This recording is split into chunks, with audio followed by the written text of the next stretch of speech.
que se me ha asignado poderles enseñar un tema bien impresionante que es las dimensiones proféticas.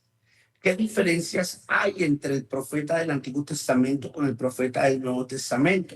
¿Cuáles son las clases de profetas? ¿Existen los profetas en este tiempo? ¿Sí o no? ¿Existen en este tiempo las dimensiones proféticas? ¿Y cuál es la función del profeta en el Nuevo Testamento? Todavía el profeta puede tener revelaciones, puede mirar el futuro. ¿Es bíblico o no es bíblico? Es un tema bastante profundo y espero en esta hora poderlo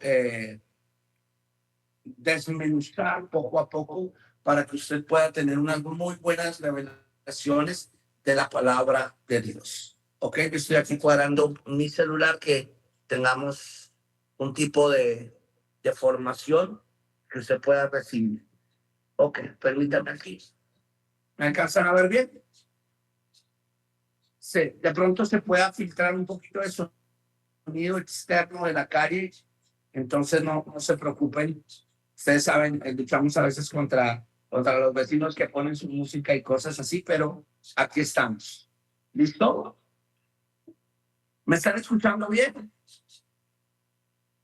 Perfecto. Amén, amén, amén. Ok, entonces empezamos con las dimensiones proféticas. Quiero comentarles, en el Antiguo Testamento existían de 3 a 4 clases de profetas, de 3 a 4 clases de profetas. El término profeta en hebreo es Naví. La palabra Naví en hebreo significa el que guía un destino, el que guía un destino. Entonces, note algo. Si usted dice tener un ministerio profético, o alguien de los que usted conoce dice tener un ministerio profético, note la gran responsabilidad que tiene un profeta. Él ayuda a guiar un destino. Es decir, una palabra profética puede arruinarle la vida a alguien o puede impulsarle la vida a alguien hacia las cosas de Dios. Una falsa profecía puede destruir una iglesia, puede destruir una vida, una familia o un destino. Una palabra profética verdadera puede avivar una iglesia, puede avivar una persona y puede avivar un destino. Así que, preciosos de Dios, esto es algo verdaderamente delicado. Por eso el término profeta o naví en la Biblia era el simbolismo de la persona que representaba la voz, el oído y los ojos de Dios. El profeta en el Antiguo Testamento representaba la voz, el oído y los ojos de Dios. Por tanto, habían de 3 a 4 dimensiones proféticas. El primer profeta era el Naví, o también el inspirado, diga el inspirado. Y esto significa que el profeta por inspiración divina recibía palabras de Dios. Voy a darles unos cuantos ejemplos. Amén. Por ejemplo, encontramos en nuestras Biblias, en el libro de Jeremías, en el capítulo 1, Jeremías capítulo 1, vaya por favor a Jeremías 1.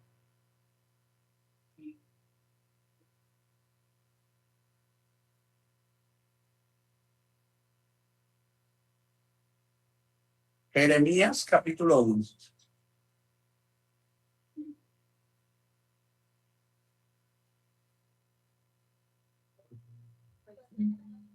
Y vamos a ver que Jeremías está escuchando la voz de Dios. En el versículo 8 dice, no temas delante de ellos. Jeremías 1:8. No temas delante de ellos, porque contigo estoy para librarte, dice Jehová. Y extendió Jehová su mano y me tocó Y me dijo Jehová, he aquí, he puesto mis palabras en tu boca. Mira que te he puesto en este día sobre las naciones y sobre reinos para arrancar, para destruir, para arruinar, para derribar, para edificar y para plantar.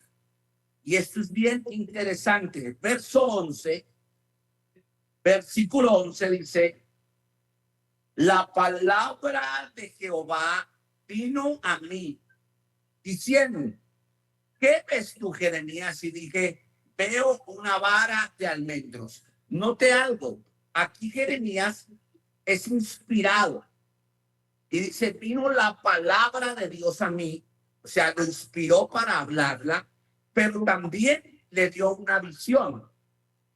Entonces, note algo, el primer profeta es el Naví, el que guía el inspirado. El segundo profeta es el Roé, R-O-E-H, Roé, que significa vidente, el que ve. Esta palabra vidente también la encontramos nosotros en la Biblia.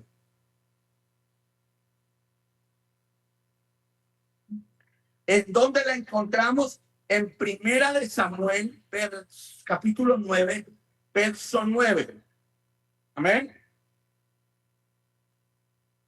Mírenlo acá, en el Antiguo Testamento se le llamaba al profeta que veía cosas o que tenía visiones, que podía ver lo que otros no veían, se le llamaba Roé, que significa vidente. Entonces, note algo, esa palabra vidente no solamente la usan los brujos o los mediums que dicen veo algo, no, los profetas de Dios también usaban el término vidente. Primera de Samuel, capítulo 9, versículo 9, si lo podemos poner. Dice, antiguamente en Israel, cualquiera que iba a consultar a Dios decía así, venid y vamos al vidente, porque al que hoy se le llama profeta, entonces se le llamaba vidente. Impresionante, ¿no? El versículo 10, sigan el versículo 10, por favor. En el versículo 10,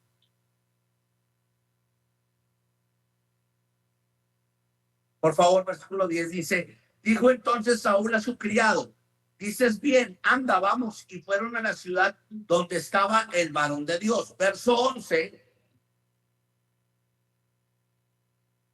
Cuando subía por la cuesta de la ciudad, hallaron unas doncellas que salían por agua, a las cuales dijeron, ¿está en este lugar quién? El vidente.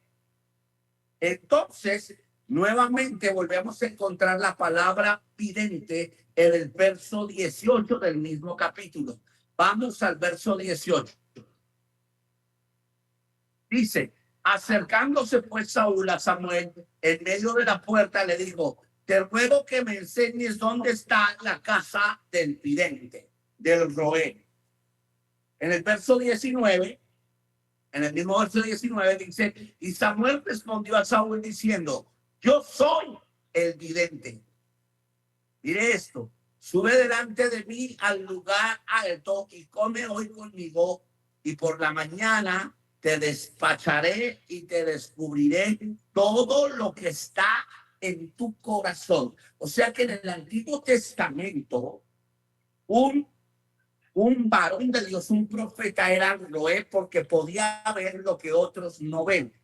En el libro de Segunda de Reyes, vemos una historia, es para que usted lo anote de su casa, donde un rey quería hacerle daño al rey de Israel, el rey de Samaria quería hacerle daño al rey de Israel y no podía ponerle la emboscada para matar al rey de Israel.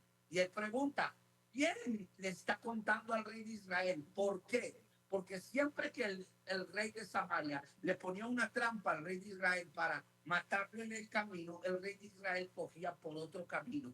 ¿Por qué? Porque había un profeta. Los criados del rey de Samaria le dicen al rey de Samaria, mira, en Israel hay un profeta que ve lo más profundo de tu cámara, ve en lo más profundo de tu habitación. Ese hombre es Eliseo. Eliseo podía ver lo que otros no podían ver, igual que Samuel. Y ese término en hebreo es roé, que significa el vidente, el que ve cosas que otros no ven. Impresionante, ¿verdad? Luego encontramos el tercer término del término roé o del término profeta, que es la tercera dimensión profética. Y esa tercera dimensión profética se llama en hebreo shamar, no chamán, sino shamar. S-H-A-M-M-A-R.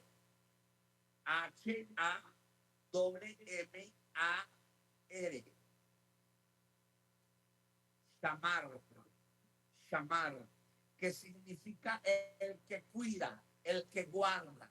Así que los profetas estaban llamados a cuidar y a velar por la vida de Israel. Ese término también se le daba a alguien llamado el atalaya. Cuando usted lee en la Biblia dice que había alguien que tocaba la trompeta cuando anunciaba el peligro de los hombres que venían a tratar de destruir a la nación. Y ese tenía que tocar la trompeta para anunciar que iban a atacar la ciudad o que había peligro. La Biblia dice que si ese hombre no tocaba la trompeta, la sangre del pueblo correría sobre su cabeza. Ese era el atalaya. Entonces, ese término atalaya se decía a los profetas shamar, los que cuidaban a Israel, los que velaban por Israel. Entonces, el término shamar era el que cuidaba. Entonces, el profeta está llamado a cuidar. El profeta está llamado a ver y a ser inspirado. A ser inspirado. Ahora, escúchenme. En el Antiguo Testamento había un peligro con los profetas, como hoy en el Nuevo lo hay en todos nosotros.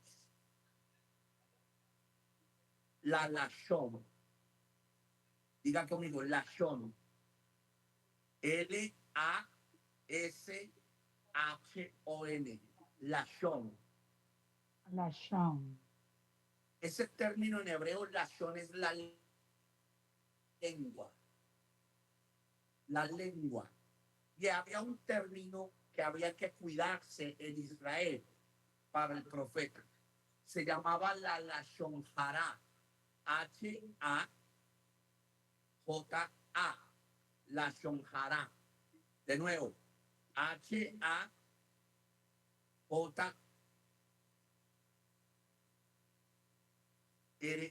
Lashon hara. ¿Cómo se pronuncia? Hara. H-A-R-A. Lashon hara. ¿Me dice entender? Lashon igual hara. H-A-R-A. Lashon hara. Que en hebreo significa lengua maldita. Ojo, era tanto el poder que Dios le daba a un profeta que el profeta, si estaba en la presencia de Dios, dígame, ¿alguien iba a decir algo? ¿Aló? ¿Alguien iba a decir algo, por favor? Parece que no, parece que alguien tiene un teléfono, un micrófono abierto por error. Pero Ahora, no veo nada. entonces, préstenme la atención. Ese término de la lashon hara, decir algo, es tan delicado la lengua y la autoridad que Dios da a un profeta, hable algo incorrecto.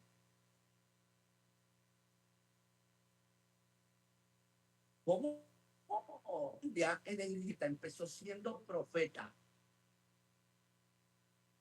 Y ese hombre conocía al Dios de Israel, pero su autoridad en la boca era tan, pero tan impresionante que le pagaron para maldecir a Israel. Y Dios tuvo que intervenir enviando un ángel con una burrita, que la burrita le tuviera que hablar al profeta y que Dios tuviera que decirle al profeta, ni te atrevas a maldecir. Pero ¿por qué Dios tiene que intervenir?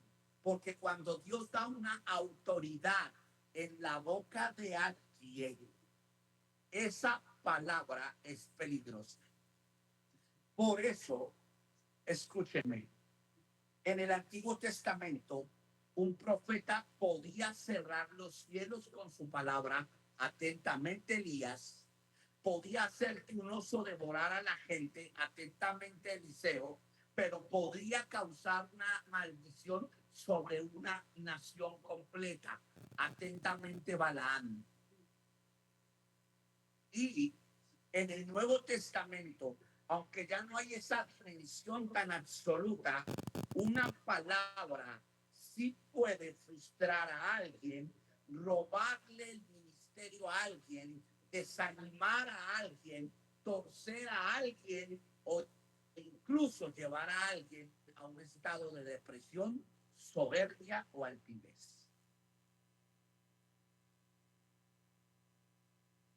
Por eso, los falsos profetas en este tiempo son tan peligrosos, porque pueden llevar a la iglesia a la soberbia, a la ambición, a las fábulas de demonios o a las enseñanzas incorrectas.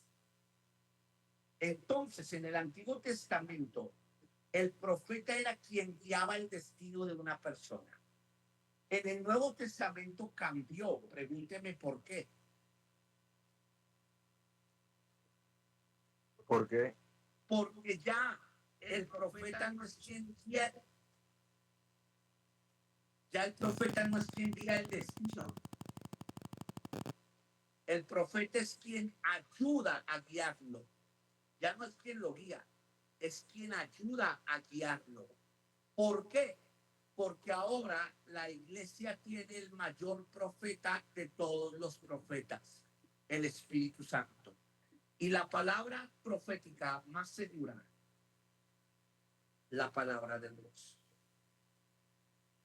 Aló, sonría que Jesús le ama. Amén. Entonces, ¿cuál es la función profética? Los profetas ya no están en el Nuevo Testamento porque hay hombres de Dios que dicen que ya en el Nuevo Testamento no existen los profetas, que los profetas eran hasta Juan el Bautista. Pero le voy a decir algo, es una pésima interpretación hermenéutica de esa lectura, pésima. Y vamos a ir, por favor, aquí a la siguiente cita.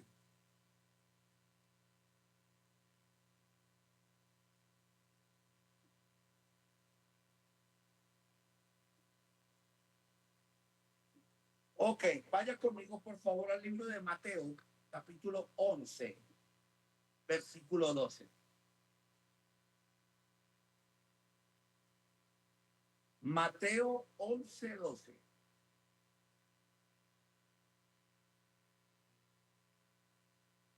¿Lo tenemos?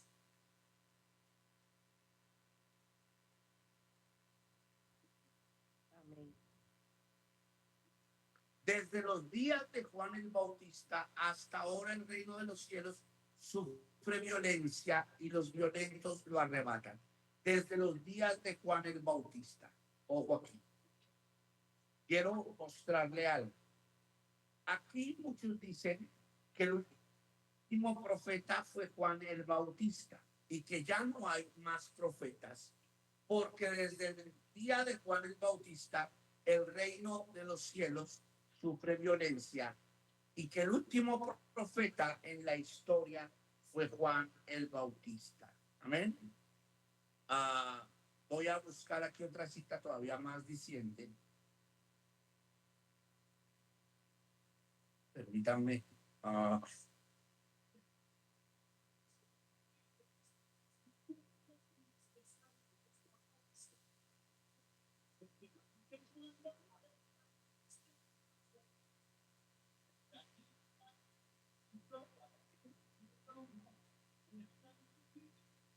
Ya les digo.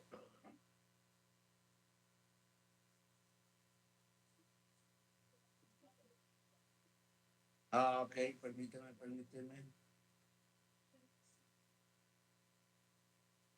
Me está cargando la enciclopedia.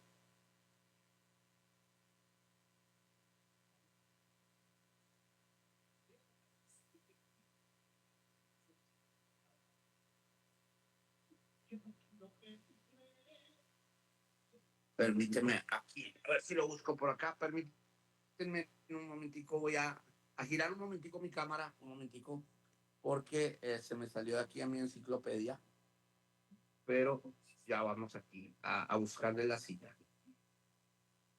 Ok, ok.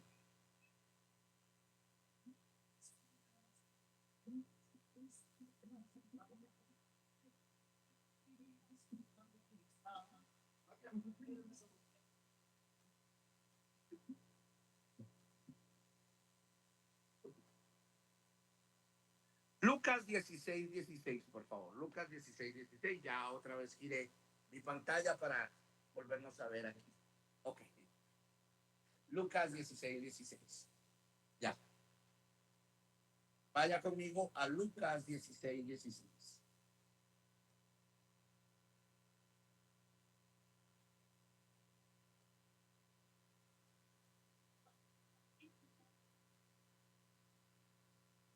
¿Listo? ¿Lo tenemos? Lucas 16:16. Amén. Ok. Dice, la ley y los profetas eran hasta Juan. Desde entonces el reino de Dios es anunciado y todos se esfuerzan por entrar en él. Ahí lo dice. La ley y los profetas eran hasta Juan. Desde entonces el reino de Dios es anunciado y todos se esfuerzan por entrar en él. ¿Ok? Si usted tiene otra versión, usted se dará cuenta que no se está refiriendo a que Juan era el último, sino se está refiriendo que hasta la época de Juan la gente era dirigida por los profetas, pero que ahora la gente tendría que esforzarse por entrar al reino de los cielos. No sé si mi hermano allá, que nos está poniendo las Biblias, tiene una Biblia como la traducción del lenguaje actual. Yo aquí tengo varias Biblias, les voy a leer varias versiones de esas Biblias para que usted tenga una claridad desde el griego, porque Lucas escribe en griego, ya no escribe en hebreo.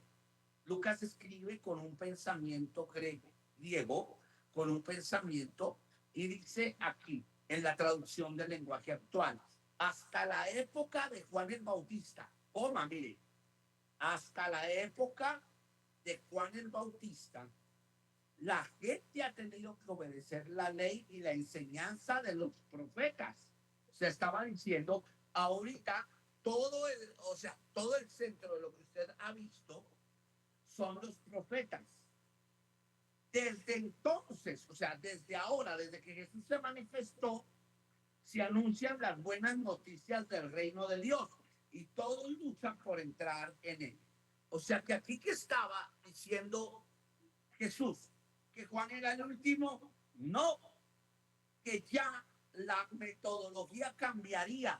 No está excluyendo el ministerio profético, pero está diciendo que el método cambiaría.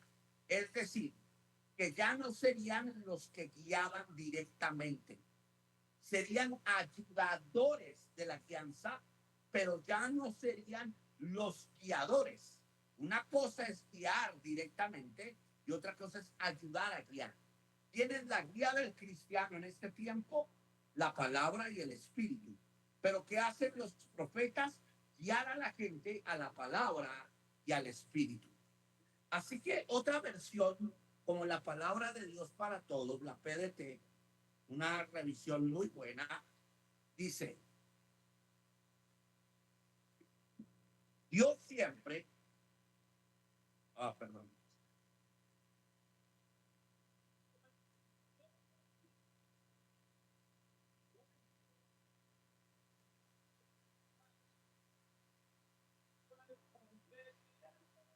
Dice, Dios siempre quiso que la gente viviera de acuerdo con la ley y los profetas. Mira esta versión. Dios siempre quiso,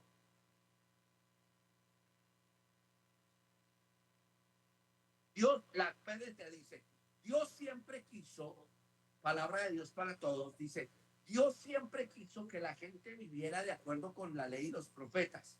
Entonces vino Juan. Desde que él vino anunciando la buena noticia del reino de Dios, están todos esforzándose por entrar en él. Miren esta versión, escúchenla. Dios siempre quiso que la gente viviera de acuerdo con la ley y los profetas. Entonces vino Juan. Desde que él vino anunciando la buena noticia del reino de Dios, están todos esforzándose por entrar en él. ¿Qué significa esto? Que Juan no fue el último. Juan el Bautista fue quien cambió el diseño de predicación profética. No es que era el último, fue quien cambió el diseño de predicación profética. Entonces, ahora, el Naví ya no es Naví. El profeta ya no es quien guía un destino, pero puede ser chamán. Sí, él puede evitar que alguien se estrelle. Puede ser un guardián. Puede ser un roe. Sí, Dios le puede dar visiones al profeta. Pero eso es para ayudar a que la gente se acerque a Jesús. Ya el profeta no es quien guía el destino de la persona, porque ahora el profeta de profetas es el Espíritu de Dios y la palabra de Dios. Pero entonces, pastor, ¿para qué están los profetas en el Nuevo Testamento? Prepárese, porque ahí es donde viene el nuevo término. La palabra profeta en el Nuevo Testamento se refiere a una palabra griega llamada profeta. Profeta.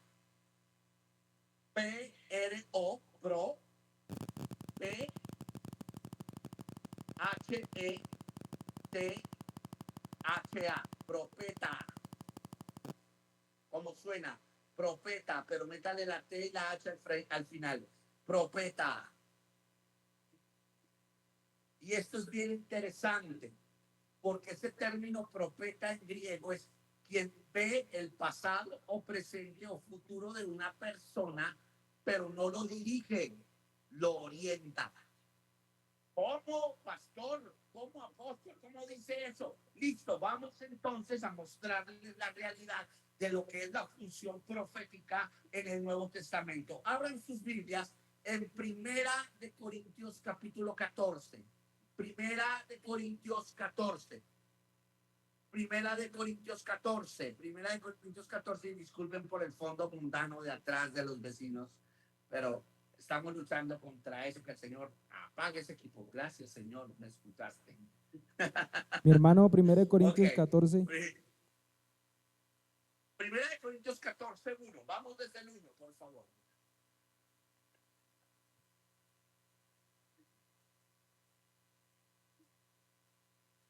Lo tenemos. Y es una historia impresionante porque habla del hablar en lenguas, pero también habla de la función del profeta. Amén. Y vamos en la Reina Valera primeramente. Vamos a verlo en la Reina Valera. ¿Listo? Pablo está escribiendo a la iglesia con más dones, pero con más desorden. Pablo, en su exégesis a la carta de Corinto o a los Corintos, les están enseñando que ellos deben organizar los dones porque eran muy desorganizados. Y lo primero que enseña es cómo organizar los dones proféticos o inspiracionales. Entonces, note algo, dice, seguid el amor y procurad los dones espirituales, pero sobre todo que ¿qué? Que profeticéis. O sea que en el Nuevo Testamento sí existía la profecía. En la iglesia sí existía la profecía. No fue que cesó. Ah, no, pastor, pero es que es el don profético. Ya no hay profetas. Espérenme un momentico, porque ya vamos a ver que sí hay profetas en el Nuevo Testamento. Lo que pasa es que la función del profeta en el Nuevo Testamento ya no es como en el Antiguo. En el Nuevo, el profeta tiene una función y lo vamos a ver. Entonces, aquí Pablo le está diciendo, anhelo que ustedes profeticen. Verso 2. Dice, Porque el que habla en lenguas no habla a los hombres, sino a Dios, pues nadie le entiende, aunque por el Espíritu habla misterios. Ese es otro tema que en algún momento, si Dios nos permite, en este diplomado lo enseñaremos. Sigue, por favor, verso 3. Pero el que profetiza, mira, el que profetiza habla a los hombres, ¿para qué? Edificación, exhortación y consolación. Así que, preciosos de Dios, la función del profeta en el Nuevo Testamento, devuélvete por favor, eso es edificar, exhortar y consolar al cristiano. Edificar significa que es poner el fundamento que es Cristo, es acercar a la persona a Cristo. Exhortar en el griego es animar, es decir, animar a que la persona abandone su pecado y se acerque a Cristo. Animar, si la persona está desanimada, lo anima a seguir buscando de Dios. Ya no es quien guía un destino, pero es quien impulsa a que la persona encuentre su destino. ¿Cuál debe ser el destino de la persona? Cristo. Entonces, él edifica a la persona en Cristo, anima a la persona en Cristo, pero la consuela. Esa palabra consolar es el término griego para prometer. Es decir, quien le dice, mira, después de que tú te animas y buscas de Dios, hay promesas, vida eterna, salvación y bendición. O sea que el trabajo del profeta en este tiempo es edificar a la persona para Cristo, animarla para Cristo y mostrarle las promesas que hay en Cristo. Y eso incluye que el profeta pueda ver el corazón de la persona, pueda ser inspirado para darle una palabra donde lo edifique, lo exhorte y lo consuele, es decir, donde le ponga un cimiento en Cristo, lo anime a dejar el pecado y le muestre una promesa de Dios. Pastor, ¿dónde podemos darnos cuenta de esto? Pues siga leyendo y ya le voy a decir dónde encontramos que los profetas en el Nuevo Testamento podían descubrir el corazón de una persona. Primera de Corintios 14, ahí mismo. Ya le voy a decir dónde.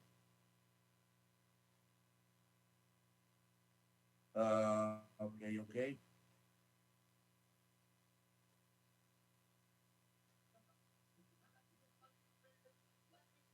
Ya le voy a decir.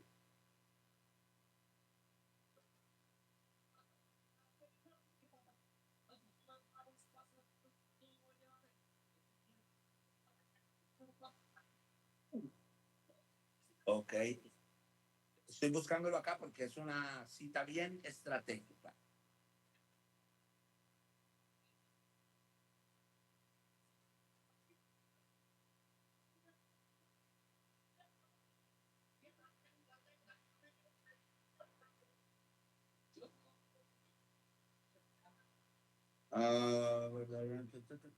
Ok. Ok. Vayamos por favor al verso 24. Miren esto tan hermoso. Verso 24. Pero si todos profetizan, y no es que todos estén profetizando al tiempo, si usted lee el capítulo, hay un contexto donde dice cómo se debe profetizar. Uno debe profetizar, dos deben buscar que la profecía sea dada de Dios y que la palabra de Dios sea. Pero mira lo que dice en la iglesia de Corinto. Pero si todos profetizan y entra algún incrédulo o indocto, por todos es convencido y por todos es juzgado. Sigue el verso 25. Lo oculto de su corazón se hace manifiesto y así postrándose sobre el rostro, adorará a Dios declarando que verdaderamente Dios está entre vosotros. O sea que en la iglesia el profeta sirve para dar palabra a los nuevos para que se arrepientan, inspirados por Dios, Dios revelándole los secretos del corazón del nuevo, del impío o de cualquier hermano que quiera apartarse de Dios, llevándolo a que él se arrepienta y pueda tener vida eterna. La traducción del lenguaje actual me gusta mucho, la TLA, dice impresionantemente en el versículo 23, dice lo siguiente, mira, traducción del lenguaje actual, TLA dice, supongamos que todos los de la iglesia se reúnen y comienzan a hablar en idiomas desconocidos. Si en ese momento entra gente de afuera o llega alguno que no cree en Cristo, van a pensar que están locos. Pero mira lo que dice el verso 24 de la traducción del lenguaje actual. Pero si todos ustedes hablan de parte de Dios o inspirados por Dios, esa gente se dará cuenta que es pecadora y les confiará a ustedes hasta sus pensamientos más secretos. Luego se arrodillarán delante de Dios, lo adorarán y reconocerán que en verdad Dios está entre ustedes. ¡Wow! Ahora mira la palabra de Dios para todos en el verso 24. Pero supongamos o supongan que todos profetizan. Si entra alguien que no cree o que no entiende y oye lo que están diciendo, va a darse cuenta de sus pecados y será juzgado por lo que ustedes dicen. Los secretos de su corazón quedarán al descubierto y se postrará rostro en tierra para alabar a Dios diciendo, en verdad Dios está entre esta gente. Miren esto, o sea que los profetas en el Nuevo Testamento son igual de importantes que en el Antiguo, sí, con una diferencia. En el Antiguo ellos guiaban el pueblo, en el Nuevo lo acercan a Cristo. Ah, pero en el Antiguo también lo acercaban a Dios, sí, pero en el Nuevo el profeta lo que hace es presentarles al Espíritu Santo por medio de la revelación profética, de la edificación, de la exhortación y de la consolación. Así que los profetas en el Nuevo Testamento son necesarios. ¿Para qué? Para que por medio de su revelación, su visión y su inspiración descubran los secretos de la gente para que ellos se arrepientan y se acerquen a Cristo. Pero ya los profetas en el Nuevo Testamento tienen 3 prohibiciones. Ojo a esto, anótenlo, porque en este diplomado usted tiene que aprender esto. Sí hay profetas en el Nuevo Testamento, sí, ya voy a mostrarles evidencias, pero ellos tienen 3 prohibiciones y tienen 3 responsabilidades en el Nuevo Testamento.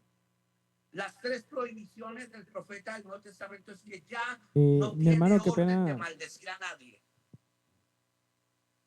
Porque hay profetas en el Nuevo Testamento, o profetas en este tiempo, que viven maldiciendo a la gente, y si alguien se va, entonces dice, les quito el manto y no serás prosperado y no serás bendecido. Eso es manipulación.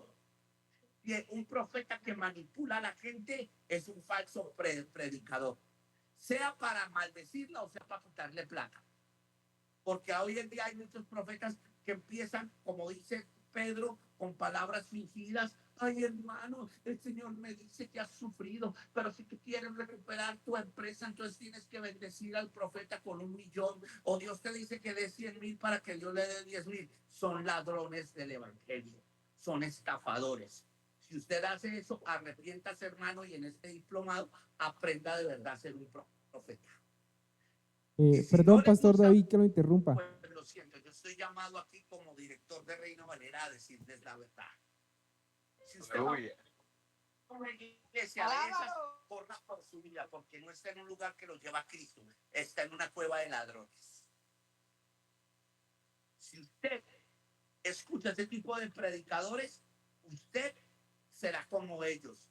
¿Por qué, pastor? ¿Por qué dice eso? Porque le voy a decir algo. ¿Usted sabe por qué existen los falsos profetas y los falsos maestros? Porque hay falsos discípulos. Y usted busca y usted tiene el maestro que se merece.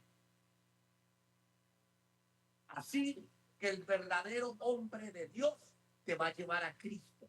Si usa revelación, si usa ojos de fuego, si usa evidencia, es para que te acerques a Cristo. Entonces, las 3 prohibiciones del profeta del Nuevo Testamento. Número 1, maldecir a alguien. Número 2, manipularlo con finanzas o manipularlo por el alma o los sentimientos. Escúcheme, esto lo va a sacudir y tengo 10 minutos dentro de la clase para hablarlo y dejarle claro esto. Escúcheme, usted, si es profeta, nunca profetice con buenas intenciones, pero sin orden de Dios. ¿Cómo así? Sí, hay profetas que van y porque vamos a suponer que Evelyn es amiga del pastor David, entonces Evelyn viene y el profeta David le dice, el Señor te va a bendecir, te va a dar un carro, una casa, te va a dar crecimiento a la iglesia. Y Evelyn, amén. Claro, Evelyn lo recibe porque Evelyn cree que viene de parte de Dios, pero si Dios no le dijo eso al pastor David y el pastor David se lo dijo porque ella es su amiga, entonces David dijo algo que Dios no le mandó a decir aunque fuera bueno, y de buenas intenciones está lleno el infierno. ¿Quiere que le muestre un ejemplo de eso? Estos cuatro, yo no sé si los voy a sacudir aquí, pero les voy a decir algo bien fuerte. En el libro de Reyes, el profeta Eliseo no le preguntó a Dios. Él era amigo de la tsunamita, pero Eliseo no le pregunta a Dios, sino que Eliseo dice, por mi palabra, de aquí a 2 años tendrás un hijo. Y Dios le respaldó la palabra al profeta, pero no le aprobó la acción. ¿Por qué, pastor? Porque la tsunamita quedó embarazada, pero unos años después el niño le muere y la tsunamita va y confronta al profeta y le dice, ¿para qué me profetizaste un hijo? ¿Yo te lo estaba pidiendo? No. ¿Yo estaba rogando que me diera Dios un hijo? No. ¿Para qué me soltaste la palabra de un hijo si el bebé, si el niño iba a morir en mis piernas de dolor? No había sido aprobado por Dios. ¿Qué, pastor? Que Dios le encubrió el asunto. El profeta le dice a Jaycee, ve y mira qué pasó con el hijo, porque Dios me ha encubierto este asunto. Significa que Dios dijo, usted dio la palabra, responda usted. ¿Y qué hizo el profeta? Tuvo que humillarse ante Dios y decirle, Señor, mira, yo sé, Señor, que me adelanté de la palabra, pero ahora devuélvele la vida a este niño, como hiciste con Elías. ¿Por qué? Porque a veces, como tenemos autoridad profética, andamos soltando palabras, pero no le preguntamos a Dios si la debemos o no soltar. Y aquí hay que tener cuidado y responsabilidad. Usted no puede ir soltándole palabras proféticas, imponiendo las manos a todo el mundo y creyéndose Brad Pitt del evangelio.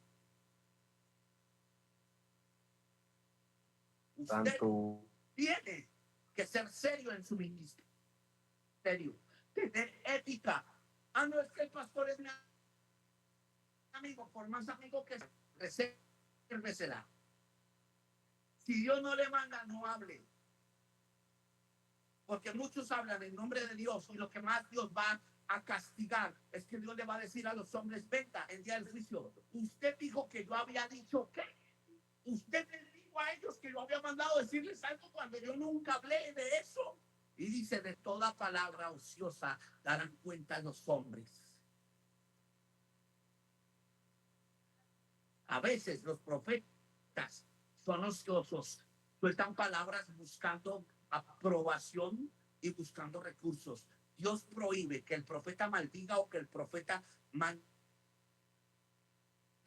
con la palabra tanto el alma, tanto la economía y el espíritu de la gente. El profeta del Nuevo Testamento está llamado a testificar de Cristo. Le voy a mostrar esto muy fuertemente en estos 5 minutos. Vaya al libro de Apocalipsis, capítulo 19, por favor.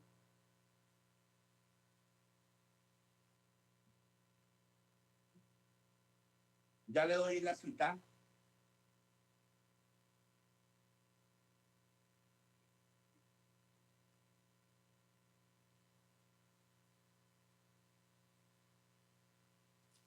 Perdón. Ya le doy la cita. Estoy aquí buscándola. Ok, ahora sí. Vaya al libro de Apocalipsis, capítulo 19.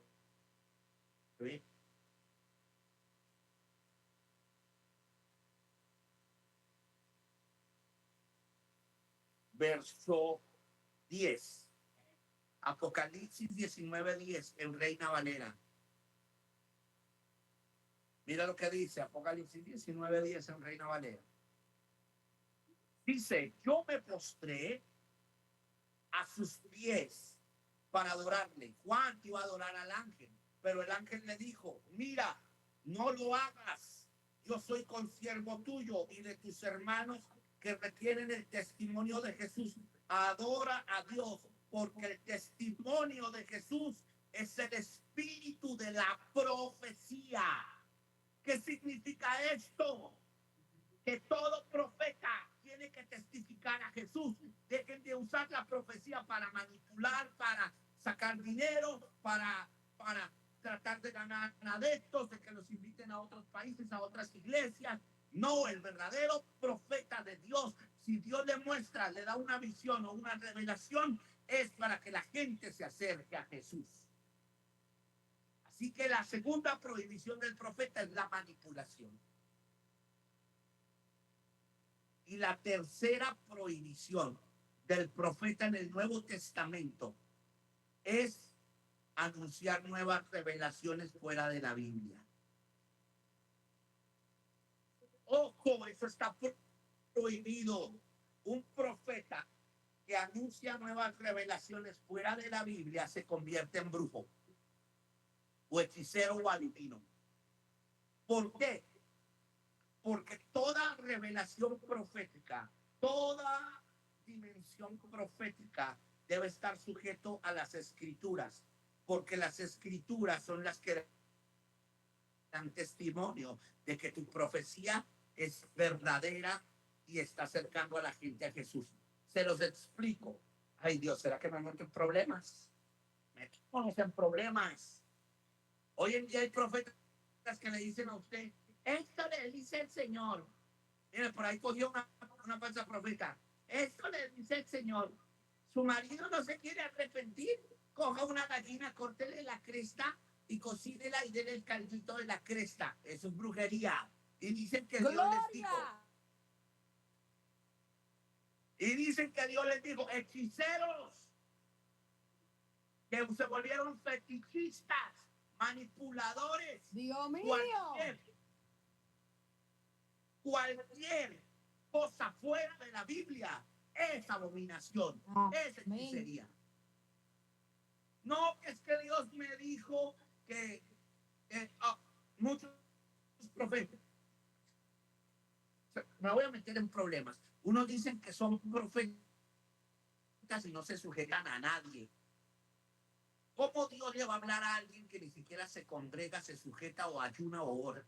Si a los profetas de Dios les hablaba cuando ellos se sujetaban y entraban. Hoy en día, uno les pregunta a los profetas, ¿quién es cobertura? No, mi cobertura es Dios. Ni el mismo Hijo de Dios en la tierra estuvo sin sujetarse. Profetas que van a venir diciendo, ay, es que Dios me dijo que hiciera un látigo y entonces toda la noche escrito y le pego al diablo con el látigo. Espérame un momento. Cualquier acto profético debe ser dirigido por Dios dentro de la cabalidad de las escrituras. Ser sobrio. Yo hago actos proféticos, pero dentro y muy guiado por el Espíritu, sin salirme de lo bíblico. Porque hay unos que no parecen profetas, sino parecen que tuvieran esquizofrenia. Hay cosas donde Dios no les ha mandado hablar, ni les ha mandado ver, ni les ha mandado decir. El profeta del Nuevo Testamento tiene prohibido la extracomunicación bíblica. Amén. Así que si usted es profeta, todo lo que haga que esté sujeto a la escritura. ¿Por qué, pastor? Porque es la palabra profética más segura. Amén. Amén. Y los tres beneficios que tiene el profeta del Nuevo Testamento. Dios todavía le da visiones. Sí, pastor, sí. Agabo, un profeta del Nuevo Testamento, anunció una hambruna y no escribió ningún libro. Él anunció una hambruna y dijo que venía una hambruna. Luego lo vemos en Hechos 11 y en Hechos 15, consolando a la iglesia por la hambruna. Agabo también hace un acto profético quitándole el cinturón a Pablo, diciéndole esto van a hacer, lo van a encadenar y lo van. O sea, que Dios puede mostrarme algo para evitar el peligro de alguien. Sí, claro. Para ayudar a alguien a levantarse en Dios. Claro. Pero dentro del margen bíblico. Siempre la Biblia como la base. Entonces, en el Nuevo Testamento Dios sigue dando visión. Dios sigue inspirando. Pero la inspiración del Nuevo Testamento para el profeta no es fundamental. Es sobre edificación. ¿Cómo? Sí, no es, no, la inspiración del profeta en el Nuevo Testamento no es para poner fundamento, porque el fundamento ya está. Ninguno otro ponga otro fundamento más que este, Jesucristo. Pero Pablo dice, cada uno mire cómo sobreedifica. Si sus obras fueron hojarascas, serán quemadas. Si están sobre piedras preciosas, serán guardadas. ¿Qué se está refiriendo con esto? Que el profeta del Nuevo Testamento sobreedifica. ¿Por qué? Porque él sigue construyendo sobre la base. ¿Quién es la base? Cristo. Entonces, toda inspiración que viene al profeta del Nuevo Testamento, acabamos de leer 1 Corintios 14. Entonces dice que 2 o 3 profeticen. ¿Y qué deben profetizar? Esto dice el Señor, arrepentidos, aquí hay una mujer. Y puede darte palabra de ciencia, que eso es otro tema que hablaremos después, inspiracional, el discernimiento de espíritus y las lenguas. En algún momento hablaremos de eso. Pero Dios puede dar inspiración a los profetas en el Nuevo Testamento, sí, claro. Pero su inspiración no es para poner otro fundamento, es para reforzar el fundamento y acercar a la gente más a Dios. Entonces, por ejemplo, llegó alguien a la iglesia y Dios le mostró que esa persona comparte su mujer con otra. Usted lo llama aparte.